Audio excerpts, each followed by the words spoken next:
Hello friends, কেমন আছো তোমরা সবাই? আমার চ্যানেলে তোমাদের সবাইকে অনেক ওয়েলকাম আর অনেক ভালোবাসা। তো দেখো, আজকের ভিডিওটা শুরু হচ্ছে আমার সকালের ব্রেকফাস্ট দিয়ে। তো আজকের আমার সকালের ব্রেকফাস্ট এইটুকুই, এই যে দুধ চা করে নিয়েছিলাম নিজের জন্য, আর দুটো বিস্কিট নিয়েছিলাম, টোস্ট বিস্কিট, আর একটু মুড়ি নিয়েছিলাম। মুড়ি খেতে একদমই ভালো লাগে না, কিন্তু না ভালো লাগলেও বা কী করব, এখানে এসে তো কত কিছুই ভালো লাগছে না, তারপরেও তো আমাকে করতে হচ্ছে। তো ব্যাপারটা এইরকমই। তো এই যে নিজেকেও একটু দেখিয়ে নিলাম। তারপর এই যে চায়ের মধ্যে টোস্ট বিস্কুট ডুবিয়ে ডুবিয়ে খেতে আমার ছোটোবেলা থেকেই ভালো লাগতো। তো বেশ ভালোই লাগছিল দুধ চায়ের সাথে টোস্ট বিস্কুট। তারপরে চলে এসেছিলাম রান্নাঘরে, এই যে ডালটা বসিয়ে দিয়েছিলাম সেদ্ধ করার জন্য। আর ফ্রিজ থেকে এই যে আমার জন্য পোনা মাছ নামিয়ে নিয়েছিলাম, ফ্রিজে রাখা ছিল আগের দিনের এনে। তো সব কিছু কাজকর্ম করছি আমি, কিন্তু নিজেকে না দেখিয়ে শুধু কাজকর্ম দেখালেই তো আর হয় না, তাই এই যে নিজেকেও একটু দেখিয়ে নিচ্ছিলাম। তারপরে সবজি কাটা বাকি ছিল, সেগুলোই কাটছিলাম আর তোমাদের সাথে শেয়ার করছিলাম যে দেখো আজকে কি কি এনেছে। তো এই যে বেগুনগুলো এনেছে, আম এনেছিল, বাকিগুলো রেখে দিয়ে একটা আম বাইরে রেখেছি। আমাদের টক ডাল তো রোজই হয়, সেটা তো তোমাদের সাথে শেয়ারই করি। আর এই যে ওনাদের মাছ এনেছিল এক ধরনের, তোমাদেরকে দেখাবো কি বাজে মাছ এনেছে, এত গন্ধ, সারাটা দিন আমার বেকার গেছে। আর টমেটোগুলো এনে রাখা ছিল আগের ফ্রিজে, দেখো কেমন দাগ হয়ে গেছে। আর এই যে দুটো আলু নিয়ে নিয়েছি, আর ধনেপাতাও এনেছিল বাজার থেকে। ওই কি মাছ, ঠোঁট লম্বা লম্বা মাছ হয় না, ওই মাছ দিয়ে রান্না করবে বলে। তো দেখো তারপরে আমাদের আমার দেওরের ঘরে খাটের নিচে বিড়ালে বাচ্চা দিয়েছে। দেখো কত ছোট ছোট, চোখও ফোটেনি ঠিকঠাক করে, 4টে বাচ্চা হয়েছে। তো বালতির মধ্যে হয়েছিল বাচ্চাগুলো, তো ওদেরকে বের করে একটা জায়গায় রেখে দেওয়া হয়েছে। আর দেখো আমার মাছের ঝোলটা হয়েও গেছে, শুধু আলু দিয়ে আর জিরে ধনে গুঁড়ো দিয়ে রান্না করেছি। এ বাড়িতে তো সবাই তেল মশলা একটু বেশিই খায়, কিন্তু আমার তো আর অত ভালো লাগে না, তাই নিজের জন্য যেটুকু রান্না করেছি একটু সিম্পলভাবে করার চেষ্টা করেছি। আর এই যে দেখো, এই মাছগুলোর কথা বলছিলাম, ঠোঁট লম্বা লম্বা মাছ, আর এত বাজে গন্ধ। ওই মাছটার যে রসুন দিয়ে ধনেপাতা দিয়ে বেগুন দিয়ে আর ডাঁটা দিয়ে রান্না করবে। তো তারপরে দেখো সব কাজ কমপ্লিট হওয়ার পরে আমি স্নান করে চলে এসেছি। আর স্নান করে আসার পরও নিজেকে একটু দেখাচ্ছিলাম কেমন লাগছিল, কিন্তু রেগুলারের মতোই তো, কোনো কিছু না সাজগোজ করে কি আর ভালো লাগবে। তো যাই হোক, তারপরে খাওয়া দাওয়া করে নিয়েছিলাম। তারপর এসেছিল আমার দেওরের ঘরে এসি লাগাতে। তোমাদের কাছে তোমাদের সাথে তো আগের দিন বলেইছিলাম যে আমার দেওরের ঘরেও এসি লাগাবে। তো ওই যে আগের সকালবেলায় দিয়ে গেছিলো।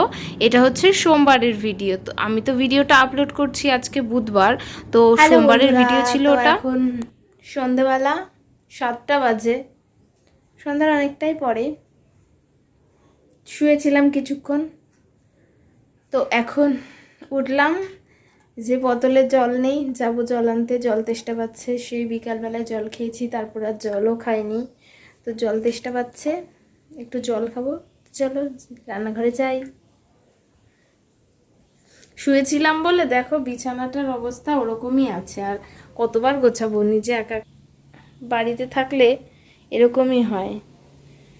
তো এই গরমের জন্য লাইটটা অফ করাই আছে।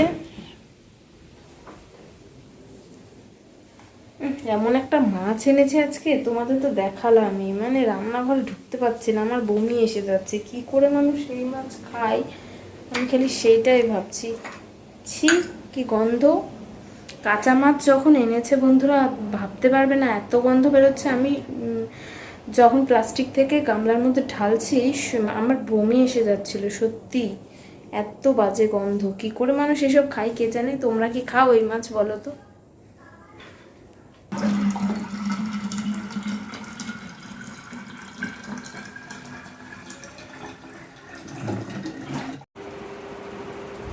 আবার চলে এলাম তোমাদের সামনে ক্যামেরা ওপেন করে। তো কি করব বুঝতে পারছি না, পেনে পা লাগলো। কি করব বুঝতে পারছি না, যা গরম লাগছে দেখো। পেছনের দরজাটা খুলে রেখেছি, বাইরে খুব সুন্দর হাওয়া দিচ্ছে, কিন্তু কি করব, বাইরে গিয়ে বসলেও বসার তো কোনো উপায় নেই, একা বসবোই বা কি, আর দাঁড়াবো কিভাবে, মশা, এত মশা, দাঁড়ানো বসা কোনোটাই উপায় নেই। ওই সামনের দিকটাতে একটু গলিতে হাঁটাহাঁটি করি, কিন্তু যতক্ষণ থাকতে হবে হাঁটতেই হবে, একটু টাইমও দাঁড়িয়ে বসে থাকা যায় না। তো এখন কিছু করার নেই, সন্ধ্যাবেলাটা তো আমার কোনো কাজ সেভাবে থাকেও না, তো তোমাদের সাথে গল্প করতে চলে আসছি বারবার করে। তো গরমে তোমাদের সবার দিনকাল কেমন কাটছে বলো তো? আমার তো একদম বোরিং কাটছে, ভালোই লাগছে না। করব, এভাবেই চলতে হবে। তো দেখতে থাকো, আবার আরেকটু পরে আসছি। তো চলো রান্নাঘরে যাই, দুধ নিয়ে আসি। আর আছে একটা ওয়েফার, দ্বারাও দেখাচ্ছি। তো ওয়েফারটাই খাবো ভেবেছিলাম শুধু, তারপর ভাবলাম যে না, দুধই খাই, তো ভালো লাগলে পরে ওয়েফারটা খাবো। দেখো এই যে ওয়েফার রয়েছে, ট্রিট না, এটা কিসের জানি একটা ছিল, হলুদ কালারের প্যাকেট, আমি ভুলে গেছি, প্যাকেটটা ফেলে দিয়েছি তো ওই জন্য আর মনে নেই। তো চলো রান্নাঘরে যাই। বাইরের দিকটা অন্ধকার, দেখতে পাবে না, তো রান্নাঘরে গিয়ে দেখা হচ্ছে। চলে এসেছি রান্নাঘরে। রান্নাঘরে ঢুকলে ওই মাছের গন্ধটা বেরোচ্ছে। দেখো দুধ কয়েকদিন ধরে এই বাটিটাতে জাল দেওয়া হচ্ছে দেখে ওপরে লেগে লেগে যায়, তো সেগুলো পুড়ে যাচ্ছে।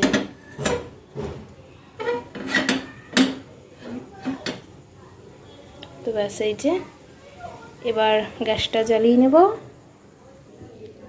এই যে গ্লাসটা ধুয়ে নেব একটু।